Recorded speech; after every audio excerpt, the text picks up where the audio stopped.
À tout juste 25 ans, Swan Van Rechem a remporté il y a 10 jours à Besançon, dans l'Est de la France, le Grand Prix du prestigieux concours international de jeunes chefs d'orchestre.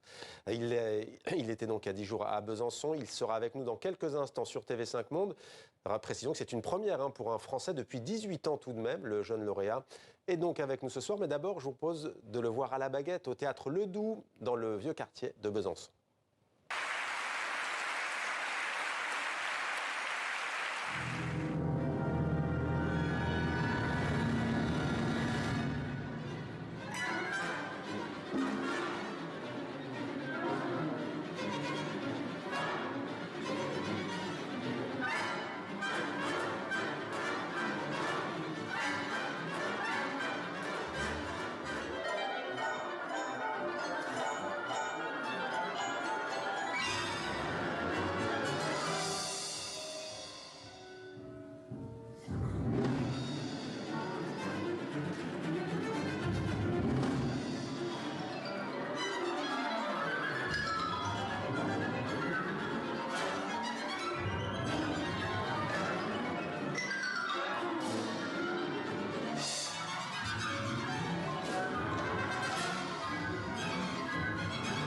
Swan Van Rechem nous a rejoint comme promis. Bonsoir. Bonsoir. Soyez le bienvenu sur TV5 Monde. Bravo et félicitations encore une fois parce que c'est un concours très prestigieux, ce concours international de Besançon. Que représente pour vous ce sacre ?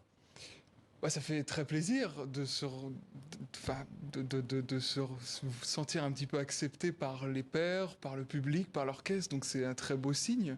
Après, le plus important, c'est la suite, c'est ce que le concours nous apporte. Ouais. Pour le reste, ça nous ouvre des portes pour les orchestres. Et ça, c'est le plus important. C'est pour ouvrir une carrière, entre guillemets. Eh ben, c'est tout ce qu'on vous souhaite. C'est un tremplin, on va y revenir. Mais d'abord, je le disais, ça fait 18 ans qu'un Français n'a pas été sacré à Besançon. Vous aviez 7 ans la dernière fois que cela s'est produit. Est-ce que vous aviez déjà envie de devenir musicien à l'âge de 7 ans ? Attention à ce que vous dites, j'ai quelques informations. Je m'amusais devant la glace un petit peu à diriger, mais assez bizarrement, les instruments, j'étais pianiste seulement à l'époque, ça marchait pas. Vous jouiez déjà du piano ? Oui. Ça marchait pas extraordinairement bien, donc c'était pas encore très clair. C'est vraiment arrivé 11 ans. Quand j'avais 11 ans. Sylvie, votre mère, dit il devait avoir 5 ou 6 ans, il mettait un disque et imitait un chef d'orchestre devant le miroir. Voilà pour le souvenir, elle se remémore. Alors vous avez affronté le chef d'orchestre chinois Xiao Dong qui a terminé 2e, le coréen Ai Lee qui a complété le podium, il a fini 3e. Alors là, ce qu'on a écouté tout à l'heure, c'est que vous avez dirigé les musiciens dans une pièce d'Alexandros Marekas. Est-ce que vous pouvez nous en dire quelques mots ? Oui, c'est Living Happily During the War, vivre heureux pendant la guerre. Donc c'est vraiment en rapport avec la guerre en Ukraine en fait. Ça parle en fait de comment on continue, nous, notre vie, les Occidentaux, à Paris, à aller dans les bars, à danser le soir, et en même temps, à quelques centaines de kilomètres, c'est la guerre et c'est l'horreur. Et comment ça se traduit dans cette œuvre ? Et dans cette œuvre, justement, il y a toujours ces espèces de rythmes presque cubains, jazz, qui se passent, et tout d'un coup, il y a des moments vraiment de grand calme, de réflexion. On fait « Ah mince !» De l'autre côté, c'est comme ça que ça se passe. Donc c'est un peu une ambivalence entre les deux. Ça, c'était l'une des épreuves, Living Happily During the War, vivre heureux pendant la guerre. Il y avait d'autres épreuves, si on mesure 3 en tout. Il y avait deux tours, demi-finale, et puis la finale, donc beaucoup. Et puis la demi-finale, il y avait 2 épreuves, donc 1, 2, 3, 4, 5 en entier. C'est une vraie compétition. Allez, musique, on regarde un deuxième extrait.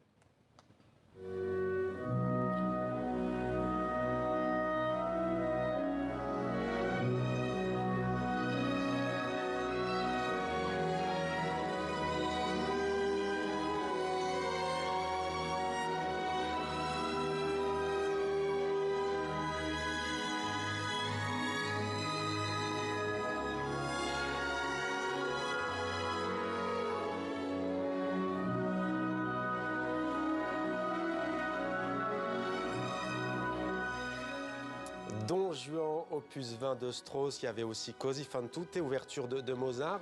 Quel est votre compositeur préféré ? Je pense que c'est Henri Dutilleux, un compositeur français qui est mort en 2013 maintenant.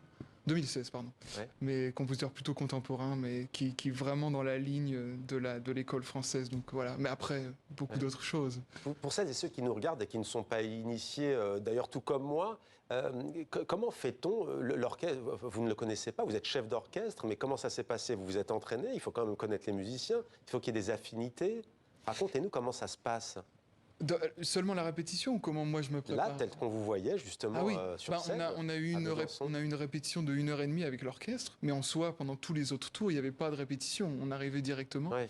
Donc en fait, avec nos gestes, on a des codes. Donc les gens sont censés nous comprendre directement. Ça fait partie de la compétition, c'est que ça doit marcher directement. Quand vous dites les gens, le public. Non, les musiciens pour le coup, là, ouais. Et par ce code-là, on arrive à jouer tous ensemble et à aller au même endroit, en fait. Et c'est ça, là, un peu la magie. Après, on a les répétitions qui nous permettent de régler les petits problèmes, de régler les petits détails, d'affiner exactement. Et ça, c'est important. Mais normalement, rien qu'avec les gestes, ça doit marcher. Un spectateur, c'était au début de l'une de vos prestations, qui dit il a un côté plus incisif que les autres et une sensibilité que les autres n'ont pas. Est-ce que ça vous va? C'est très gentil, c'est pas à moi de le dire. Moi, je fais mon... Mais la sensibilité, c'est important quand même que le public ressente, et d'ailleurs peut-être que l'orchestre lui-même ressente aussi. On vous voit d'ailleurs physiquement, c'est une... Moi, mon public, entre guillemets, c'est pas un public, mais c'est l'orchestre. Donc forcément, ce que j'envoie à l'orchestre, le public va le capter. Mais moi, je ne dois pas m'occuper du public. Le chef qui s'occupe du public, c'est quelqu'un qui fait pour la galerie. Et ça, c'est pas bien. C'est pas ça. Seiji Ozawa, Alexander Gibson, Sergio Commissiona, Gerd Albrecht, Michel Plasson ou encore Lionel Bringuier. Voilà tous ceux qui vous ont précédé, des grands noms. C'est un vrai tremplin. Quelle est la suite pour vous désormais?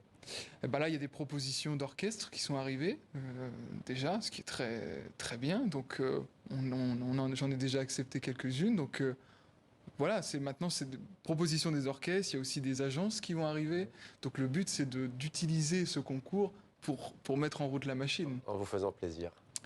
Toujours. Ça, c'est très important. Merci beaucoup, en tous les cas, Swan, d'être venu sur notre plateau. Swan van Rechem, donc, couronné à tout juste 25 ans. Longue vie à vous et longue carrière à vous. Merci beaucoup pour l'invitation. Exercice de chef d'orchestre, merci à vous.